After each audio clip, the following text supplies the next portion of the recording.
my first KPI is the number of new infections during dry off, because this is where you can assess the stress that are experiencing the cows that are moving to transition. Say, well, what's causing mastitis? Maybe it's a lack of immunity. So why is there? Nutrition. So maybe a good KPI would be how much nutrients are the cows eating?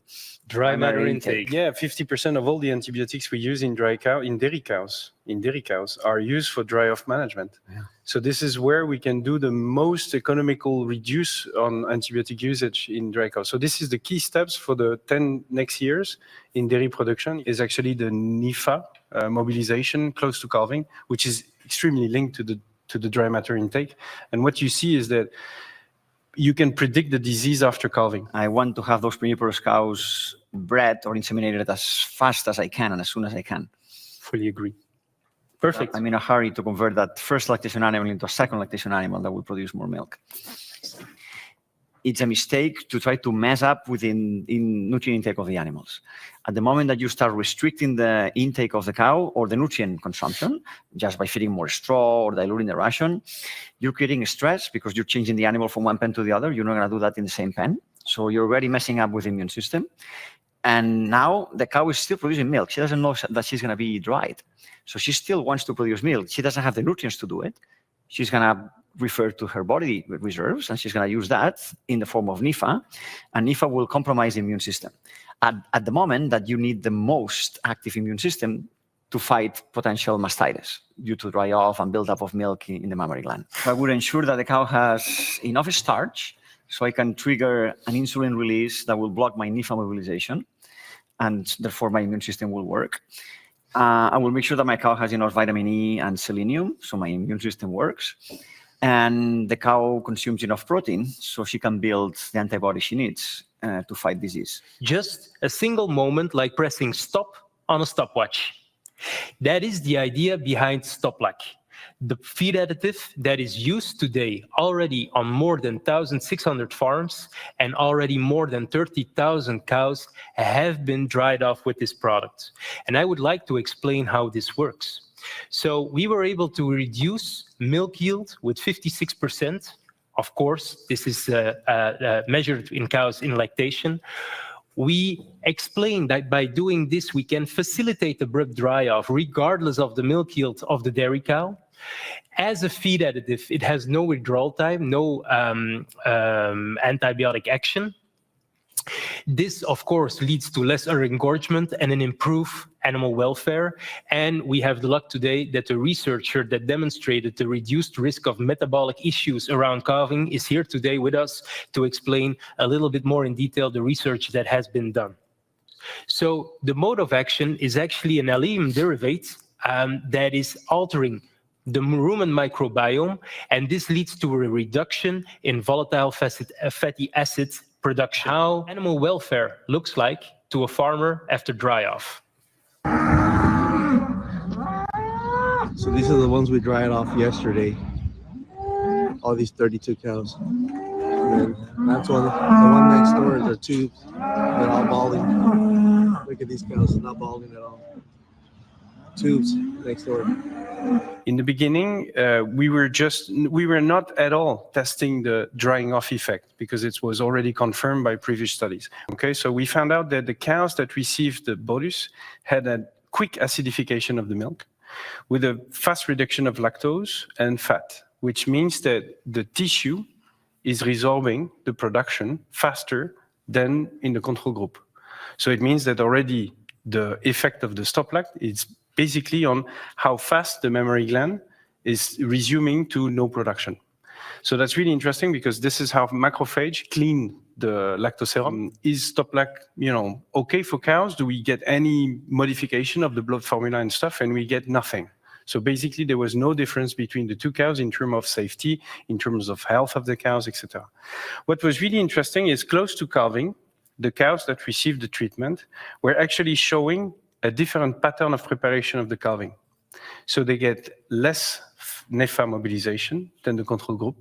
And we get after calving also more calcium and phosphor in the blood of the cows after calving. What was interesting is that we get healthier liver value in the treated group. from the control group. So it means that the NEFA mobilization is also preventing mild effect, even milder effect on the liver.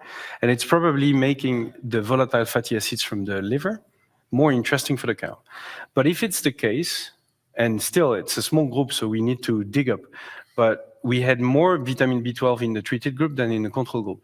So it means that the flora was behaving better with the same ration. Well, if it does what Leo's saying it does, and the data that you've shown is solid, I think it's a dual. I think it's, before we're debating about the reluctance to change that producers have and how difficult it is to implement new technologies, right? Many of the things that producers do for drying off cows is because they're afraid of drying a cow with 40 kilos of milk or 45 kilos of milk. So a tool like this will really take that fear out and will make the life much easier for producers to say, I'm going to dry the cow on Tuesdays because that's what I dry them, and I'm not going to do anything else and just give the tablets and move on. That's fantastic. Okay. I think that's one thing. The other thing is that it has potential to improve the health and the long-term productivity of the animals, because the cows will be dry abruptly on a single diet, and it will facilitate milk production in the future. Probably the biggest problem is that they don't see alternatives.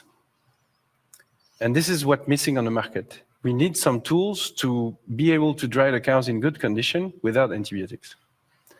So just moving out the antibiotics is not enough as a concept. Then, having some advice, concepts, or tools to provide to the farmer.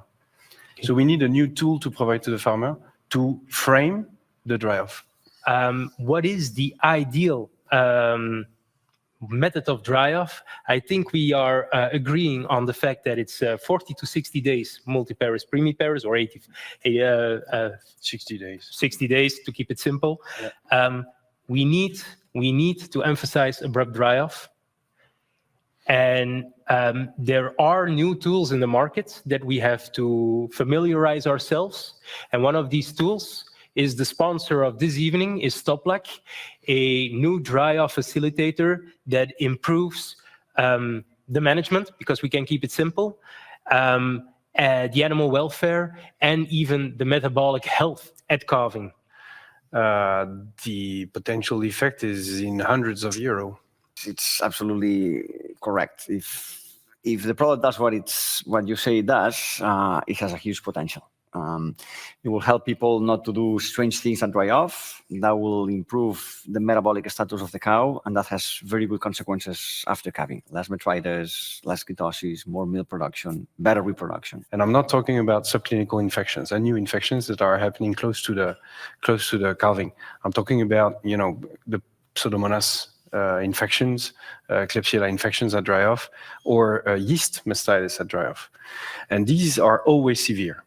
So the consequences of a mastitis at dry off is always a mess, always a mess. But for me, it's just the consequences of a bad management of dry off. That's it. At the moment of dry off. Yeah.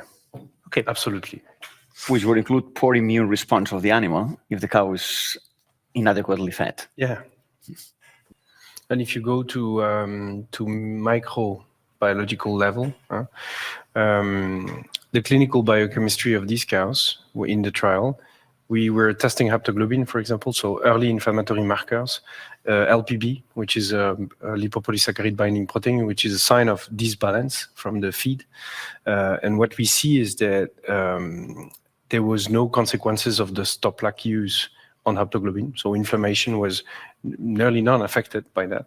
But what was interesting is that we get lower LPB response close to the calving. So it could mean that the nutritional stress imposed to the cows by transition is lower in the cows that receive the treatment.